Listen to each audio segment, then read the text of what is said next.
Witness history in the making. The McIntyre Mini Globe Race 2025. Small boat, huge adventure.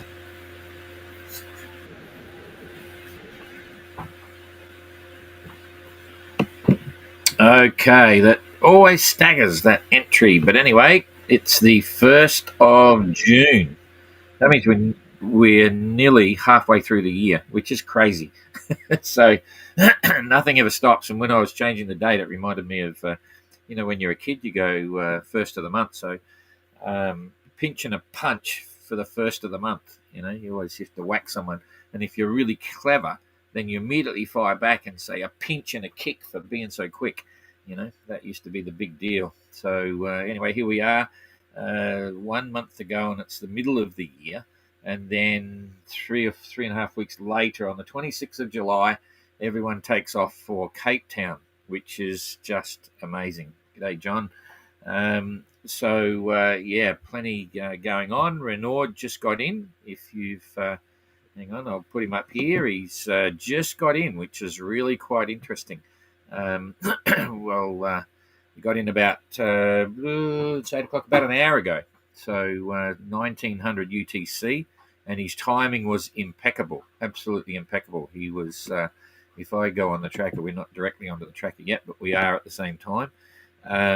He was just here at the 4 o'clock position, 1600 UTC position, and it would have been still dark at that point. And it's about 4 miles down here to the turning point, and then he has to come up through the sort of like a fjord here.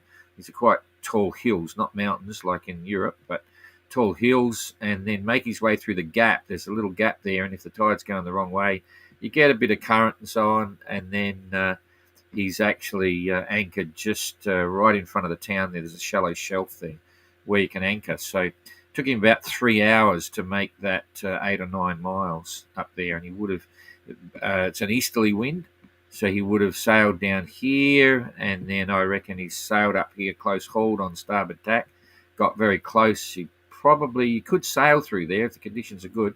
Would have been an hour. He had about an hour of daylight, hour and a half of daylight, and make his way through the harbour, and that's where you set up. And it's Sunday. Not sure of the situation with customs then. I'm not sure. His advance notice should have sorted that out and got the instructions. He may have to stay on board, may have to pay the overtime rate, so I'm not sure about that. But anyway, we'll wait and see. And we had, while we were just waffling on, I'll tend to talk a little bit here, usually at the beginning of the tracker session, just so you know what's going on, to allow people to turn up, although it is Sunday afternoon in Europe and stuff, and people might be out doing other things. Saturday night. Yeah, sorry. Thank you, Jing Jing. It's Saturday back there. It's Sunday morning here at 10 minutes past 8. Anyway, I had an interesting call yesterday WhatsApp chat with Dan, Canadan, just asking about the final arrival procedures into the port, because it is quite tricky to get up in there. And Dan was suggesting, maybe we should have a line, way out in the open, so that someone arriving at night time or the wrong tides doesn't get disadvantaged on what's going on there. And was sort of asking if that could be the case for safety reasons. And I went back and replied that no, we don't do that for safety reasons. It's got nothing to do with it. It's a yacht race, and there are challenges in all aspects of the course. And certainly sailing through the Pacific, there's a potential there. Do you go in the dark, or do you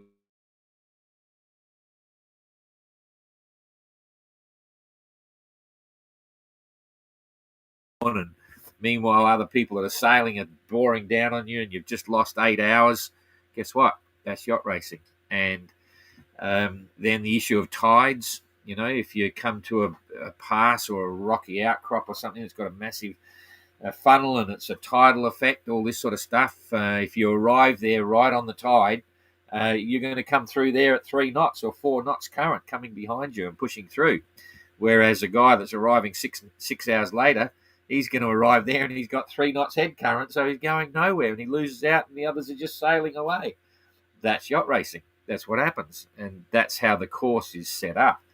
Now, it's interesting because it is tricky getting into Vavau, but it's a choice to be made. That's not a mandatory port. If it was a mandatory port and we forced everyone to go there, we would actually look at making sure it's safe and not too outrageous to make a landfall at night time and things like that. But this is not a mandatory stopover. There are three options who will make their decisions on which is the easiest option, which one suits them with holiday things, all this sort of stuff. So you're not forced to go into Vavau, and on each situation, these are major shipping channels, right? So they have container ships, only small ones, but they have container ships and small fuel tankers and the ferry, big ferry, with hundreds of people on it. It's an international shipping port, so ships can go up there at night time, so it's completely safe. But yes, there's challenges for sailing. So I explained all this to Dan, and I pointed out the fact that I don't know whether some of you may have heard, there was recently, a couple of days ago, there was a Class 40 yacht, 40-footer, sailing two-handed, which unfortunately was chopped in half by a ship. They had a collision in low visibility, all sorts of situation. And the reality is, and I won't go into the issue of who was at fault or what was at fault, but when you have a collision, there are always two parties involved, and both of those parties have an obligation to avoid a collision. You can't just sort of keep going and watch the ship come and go bang. And I'm not saying that's what happened, right? I don't want to get into it, but I'm just saying the responsibility lies on both parties. So even though one party might be 100% wrong, if they're bearing down on you, they're going to T-bone you and chop you in half or whatever, you have an obligation also to try and avoid that collision at all costs and then swear at them as they go past. And that boat was racing. It was sailing at 15 to 16 knots in effectively, what appears to be low visibility. And, their whole objective, their whole focus was racing.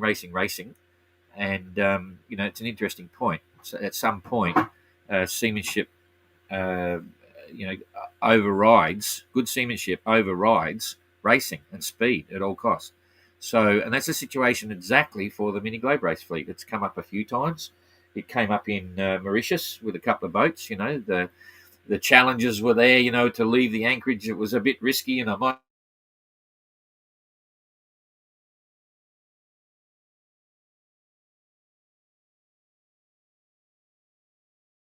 wait until the conditions get better, because good sound seamanship overrides the racing.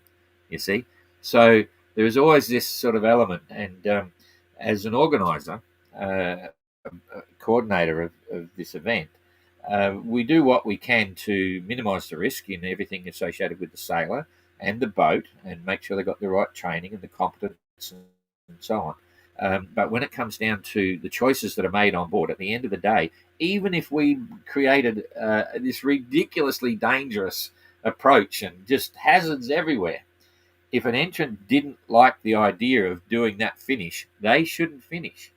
They should get out of the event, because the risks are too great and it's too dangerous. You can't go in and crash on the rocks and say, I told you so. You guys are bloody ridiculous because you created a challenge and a course which is too stupid. Well, guess what? The sailor's still at fault. He shouldn't have gone in there. He shouldn't have joined the race.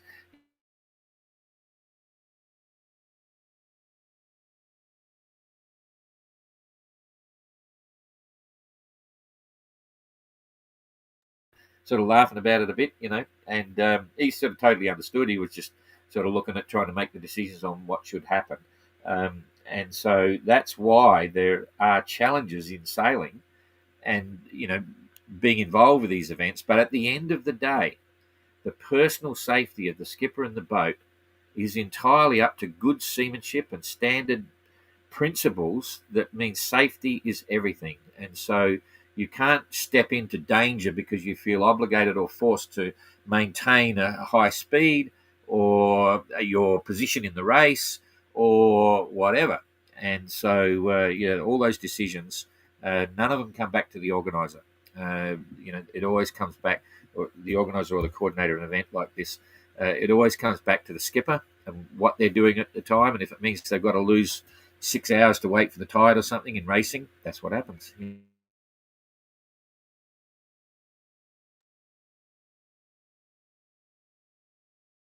This is something I need to explain to everyone as well, to see what's going on. Oh, the other one was, I just put this up. I'm having a discussion here at the beginning before the end. If I pop that on there, 59 and 100, the boys in not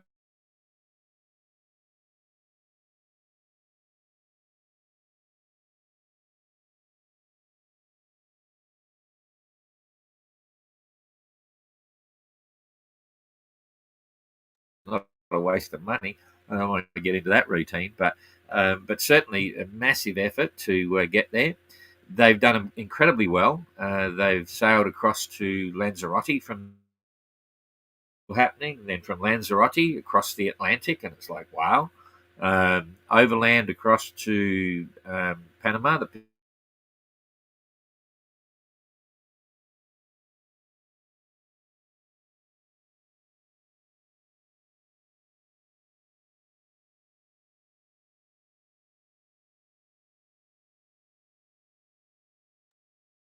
in Antigua. They sort of going to need more money to carry on or get out of there. And I made the comment, boat across. I don't know what a 20-foot container would have cost, but it probably around about 10 grand or something. That was euro. I was thinking euro, not Australian dollars. But he saw that once again. The Starlink. They're all watching what we're saying, and he just came back and confided in me, and just told me. He said it was 20 grand. It was 20,000 Australian to go door. Was it? Oh no, sorry, it wasn't Dan. It was Gary, I think. Yeah, hang on a sec. Let me just check here. I want to make sure I get this right. I'm sure it was WhatsApp, and it might have been Gary. Hang on.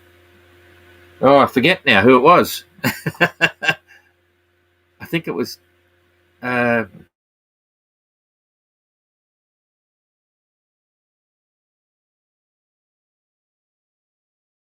wasting time here, so forget about that. I'll come back. But it was either Gary or Gary to Antigua. It was Gary to Antigua. Thank you, Jane. No, I mean Gary's shipping to Antigua, Dan's trip to Lagos. Yeah, I know that. Yeah, Gary shipped to Antigua and Dan shipped to Lagos. But one of them answered me yesterday. It was either Dan or Gary, and said it was 20,000 door to door, 20,000 Australian dollars. So it was about 12,000 euro. But anyway, I'll find out later on. Anyway, so just really to show you what some of the costs are. That's where it comes from. John, signal dropping out a bit more today than usual, Don. Are you seeing the signal, Jen? I can't watch. I watch it. You were more slow. No, more slow. Because we run out of one data, remember? Yes, we're on another SIM card, but I don't know why it should be dropping. That's a bugger. Anyway, okay, so I will now come back to the track and we'll get on with that, and hopefully, do you want to just check it, Jen? No, I checked it. Yep. You were more slow. I use your data. Yes. Okay. Okay, so you're on the tracker, and you're on the tracker, and now I'm coming on the tracker. So you should still be hearing me. Yeah, Jane's showing okay. I don't know whether maybe, no, I'm not sure. Anyway, we will just push this back here and put some wind on there. So you can see that Renord has already finished. And Gary should, it is a bit slow. Here we go.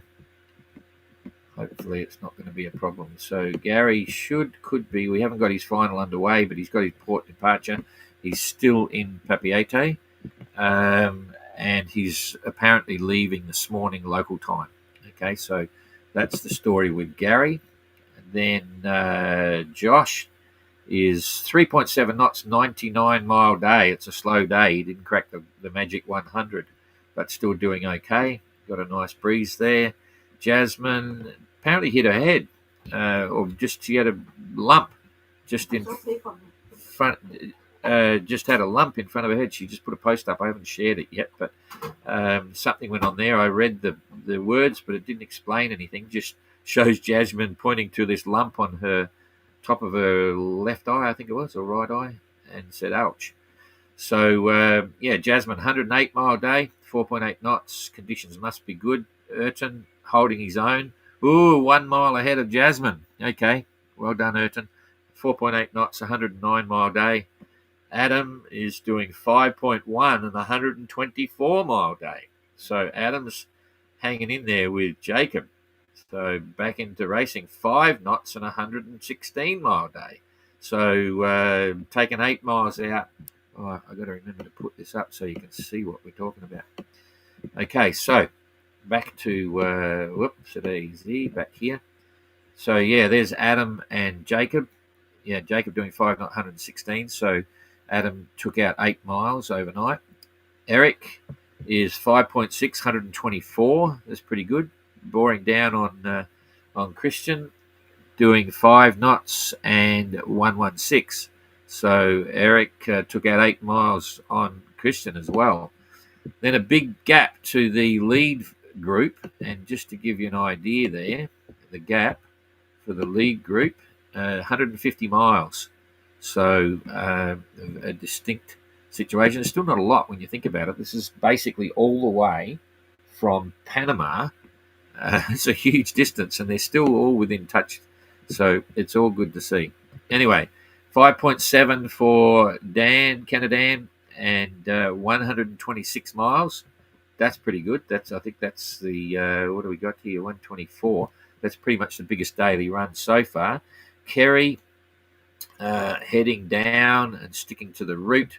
So 5.4 knots, 129 mile day. Kerry's back on the program, maybe. That's pretty cool. Maybe the drugs have kicked in and he's had a chance to rest it back. 5.7, 127. So Kerry could have the fastest run here. Yep. And what's Dan Turner, Holiday Dan, doing?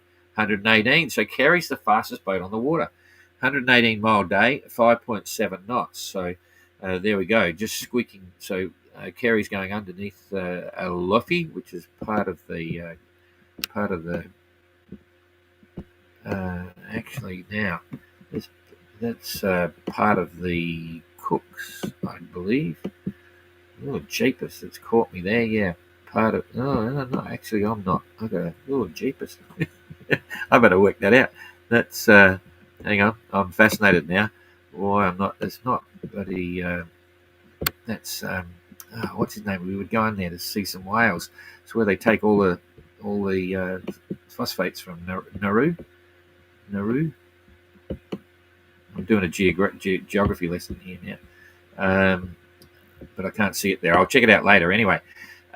So there we go. And Kerry is going to Pangai. I think most of the others are going to Vavau. And timelines, I'll just do the distance to make an estimate on times. So 114 miles. So he'll be in the morning tomorrow sometime. So less in about 24 hours. And Pila should be. She might be depending on how fast she's going. She could be early hours of the morning the following day. So may have to slow up a bit with the daylight. Who knows? We'll just see how that goes. And then Dan is less than a day behind, so he'll be there in late afternoon on the third day, I reckon. So still 1, 2, 3 days. And Kerry should be about, sometime in daylight on the third day if he keeps those current speeds. He's got a little bit further to go. So if we go here, and I'll just tell you how far Kerry is to Pangai. Why is it not going? Stand by. Boom. Okay, 295, so 300, so 3 days, and it's daylight. So he'll be in daylight and so on. His approach should be quite okay. But I haven't heard from him or the manager to see how his back's doing, but it must be doing a lot better than what it was. And if we now go back to the weather, it's going to be trade winds for sure. I'll just go back one thingo. Okay, hang on. Just go back one more. Okay, so you can see, get rid of that, and I'll come up one Sorry, I just want to give you the best look at the weather for them all. Nope, that doesn't look easier. This is easier. Rightio. So now coming through every few hours. Beautiful sailing. I think you can just see that. There's not a lot of wind down south. Kerry's going to have a lighter wind than the guys up north, but it still should be reasonable. It's all kind of cool. There goes the second day, third day. Yeah, it's stronger up north than down south, but still respectable once you get spinnakers up. So all making reasonably good progress. There's no surprises there at all for the next few days for the rest of the fleet, which will be about day 4 or 5 into Vavau or Pangai, wherever they go. Okay, so I think we're pretty much done there. I'll come back here. James just passed me a message from... Yeah, he sent me a message. Oh, thanks for the update. Yes, all good. Oh, that's... Did you send him a message? No. I say the shipping quote is from Gary. Ah, the shipping quote is from Gary. Antigua. 20 grand. So it was 20,000 Australian dollars from Sydney to Antigua, and that was door to door. So it would have been deliver a container to his door, stick it in the container, take it to the port, do the paperwork, head it across to another secondary port that would have gone through Panama. I forget which one it was, a secondary port, then transship the container onto another ship, and then take that ship into Antigua, and then offload it. So I'd say Dan would be something similar, and because he was in a 40-foot container anyway, which costs a bit. So, and the boys, I don't know. They might tell us later on, which is interesting, but would have been not cheap, but that's fine. It's an adventure, and life's an adventure. I think that's everything I had to tell you. So let's just say a quick g'day here. Hope you're all having a good weekend. Christine, remember to like, subscribe, share, all those sorts of things. Make a comment, especially on Facebook. If you're on Facebook, go from there. Christine, good morning. Christine, g'day, John.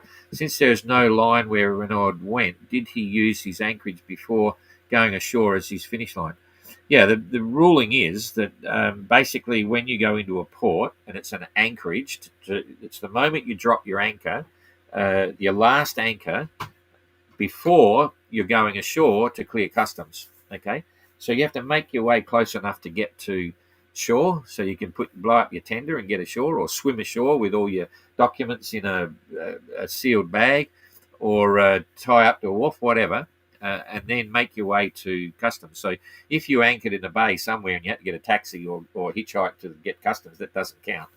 You got to think of the psyche of John Guswell sailing across the Pacific. Wherever he arrives, the first obligation when you drop your anchor is to get to shore and go and clear customs, right? And the international law is you're not supposed to stop anywhere other than come in and make a clearance into that country. And so that's how it works.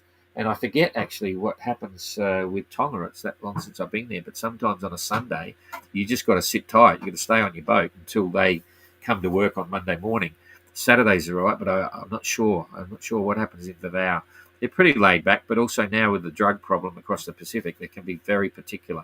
So I warn everyone with customs and all that sort of stuff. Make sure you're aware of the procedures and don't just get off your boat and wander ashore, or go and visit other boats or have visitors on your boat, because that could be seen as a transaction of drugs, and you get into all sorts of challenges anyway. And it's got particularly more relevant, that situation, in the last 3 or 4 years in the Pacific. It's quite a problem, and they're super particular. They work together in Tonga and Fiji, and all of them working together. They all know what you're doing and where you're going, so, which is a good thing.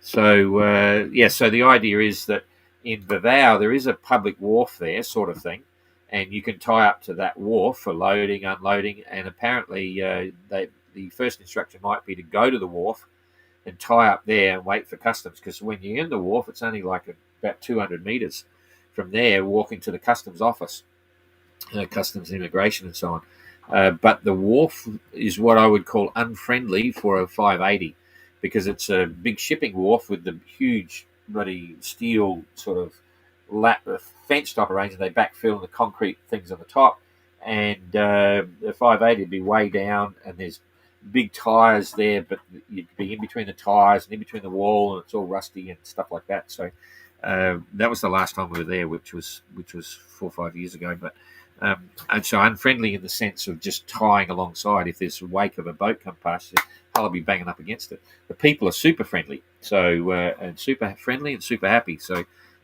it's a very welcoming place. That's for sure. But Renord's, so that's one option. And I think if I was there, I wouldn't put my 580 up against that wall. I would go to where you can anchor, and there's a shallow spot right next to the end of the wharf, and there's another all the way along the waterfront there is quite shallow. There's a sort of a reef flat that comes up, and you can sort of anchor, but there's a lot of buoys there, mooring buoys with numbers on them and the phone number for the payment. And if there's a vacant mooring buoy, you can pick up the mooring buoy, go to the dive centre it used to be, and then pay for the mooring fee. And I forget what it was. It used to be, I forget what the numbers were. Not super expensive, but it's okay. James just handed me, we got a video here. Now, can I get this up big? Anyway, he sent a video. Sorry? For your Facebook post. Yeah, it's okay. So if you get onto Renord's, it's here, but it's small. He's got a video there just showing exactly where he's anchored, which is really nice. It's right in front of everything. And in town, he's got all his flags flying. Look at that. Ooh, bonus. I'll give you an extra half hour for your finish time, Renord. Right, you can deduct it off your finish time. Very good. Ooh, a bit of a talking point, that one. So that's all good. Looks pretty nice. I don't know where's the camera there. So there's Renord anchored up. Perfect timing for him, and it looks very pleasant indeed. So got a lot of good mates there over at the boatyard, the Vow Boatyard. So I better send them a message and say the fleet's coming. Okay, so thanks Renord for that. That's all good. That's all cool. That's his Facebook post. You can see that there then. Okay, carrying on down here so we can keep everything happening. It's Saturday here in the UK, 9 o'clock. So Journey of Shark. Yes, priority 1. Avoid the collision. Priority 1. Swear at them passing by. Yeah, that's right. And there was the reports are interesting, but they literally chopped the boat clean. And the two guys in the water, the boat started to sink, but the Class 40s have positive buoyancy. And I think from the photos that we're seeing, that the bow section stayed afloat. They were able to sort of stay with the floating section. There was another yacht racing at the time who saw the distress alert come up. They'd been monitoring their VHF calls and thought something's up. And then all of a sudden there was one short mayday. They got chopped in half and the boat's gone. There, the two sailors are sort of in the water at that stage. It's night time. And the other boat came up to them and thought they would get ready to do a transfer. So they inflated their life raft and towed it behind the boat. And this is interesting because most people don't realise, but anyway, what happened was they inflated their raft, kept sailing slowly towards the guys in the water. But as they were sailing, of course, the painter broke and they lost their life raft. So they weren't able to transfer it to the guys in the water. And the guys in the water had no life raft. It must have gone down with the other bit or whatever it is.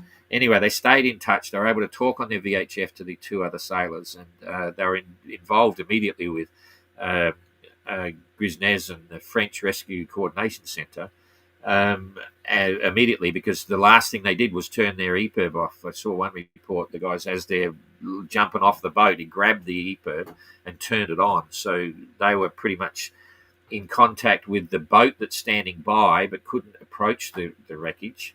And Grisnez, or the French Rescue Coordination Centre, who immediately dispatched a helicopter, and they were able to lift them out of the water.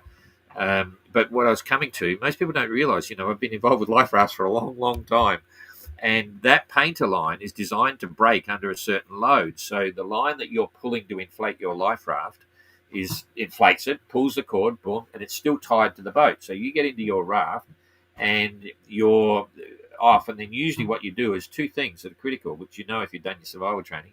Stick your sea anchor out, because the ballast pockets will be full, but the sea anchor, usually you've got to deploy that manually, and it's right by the entry to the raft. And secondly, cut the painter line that's connected to the boat. right? Unless you decide you want to hang on to the boat, and it'll sort of be okay. But eventually, if the boat sinks, it's not going to drag the raft down with you. It's designed to break at a certain load. And I've seen numerous cases where people don't understand that painter line. Don't stress. If you forget to cut it before the boat sinks, you're not going to be dragged to the bottom of the ocean with thing. It's set up at a set rate, so eventually it's going to break. So it was unfortunate. And then the guys who were assisting with the rescue did a great job, decided they would retire from the race because they didn't have a life raft on board and didn't want to keep going. So all in all, everyone involved with the incident after it happened did a really good job. You know, those other entrants and the guys in the water and all their training and their equipment and everything. But it was very dramatic. It was pretty scary stuff, and I won't go into the actual collision, but one of the guys on board who happens to be, he was down below in his bunk, happens to be a lawyer. And he's already made a statement to one of the local papers, which was published on thing, and I won't go into it, but suffice to say, when you're saying it, it was a sad story indeed, and everyone survived, so that's the good news. And you've got to watch that speed situation and try and avoid challenging situations. Anyway, I digress, but happy to see it was a good result. Don, your connection is struggling tonight. It keeps dropping out, bugger. Signal dropping out a bit more than usual. Thanks. Very choppy video today. What's up with Delja again? They're still Delja are still in Marquesas having a good time. Jasmine slipped and hit her head on her tiller. I believe she has the start of a black eye. Oh boy. Okay, thanks for that, Rachel. Hi from Canada. Go Dan. G'day, Hedwig. Are they allowed to leave from a different port than when they arrive? Yes, there's 3 different ports they can leave from. How did Renord make out getting into port? Very good. It seems to be his timing for daylight was perfect. You know, I don't think he slowed up at all. He only took about 3 hours to get from that 4 o'clock position into the port, so it went well. Will they get the chance to see one of the rugby matches? No idea. I'm sure they will. Yeah, well done, Renord. Fantastic. Still leading the fleet, and next stop, he's got 8 days there, and then the next stop is here in Vuda. Sorry about the internet connection. We might have to go back to... we had to put another SIM card in it. Long story, but we're running on a different SIM card, and if that's not going to work, we'll have to flash up the Starlink or something. Okay, that's me. Thank you very much, everybody. Have a great weekend, and we'll see how we go. Witness history in the making. The McIntyre Mini Globe Race 2025. Small boat, huge adventure.